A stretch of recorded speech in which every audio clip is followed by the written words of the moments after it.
તો આકાશી તરખાટ અત્યારે મચ્યું છે કઈ રીતે અને તેના કરતાં પણ વધારે તો તંત્રની જ બેદરકારી દેખાય છે અને જે આ પરિસ્થિતિનો આપણે સૌ કોઈ સામનો કરી રહ્યા છે પણ હવે શું થવાનું છે આવતીકાલે વરસાદ કેટલો છે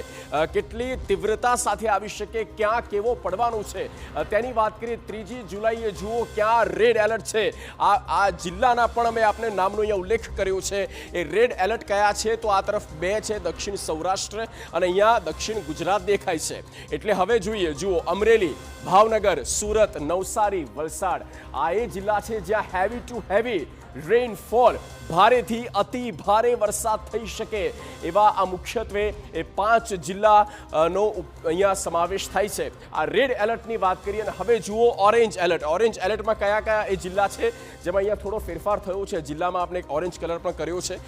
પોરબંદર છે જૂનાગઢ છે ગીર સોમનાથ ભરૂચ દક્ષિણમાં ભરૂચ નર્મદા છે તાપી અને ડાંગ જ્યાં ઓરેન્જ એલર્ટ આપવામાં આવ્યું છે અને સાથે હવે યલો એલર્ટ ક્યાં છે અહીંયા ફેરફાર થશે જુઓ આ યલો એલર્ટના એ જિલ્લા છે નામ વાંચી લઈએ દેવભૂમિ દ્વારકા છે રાજકોટ બોટાદ આણંદ વડોદરા પંચમહાલ છોટાઉદેપુર યલો એલર્ટ એટલે કે સામાન્યથી મધ્યમ વરસાદ થઈ શકે છે એટલે આ જિલ્લામાં પણ વરસાદી સંભાવના ચોક્કસ છે અને આગામી 5 દિવસ સુધી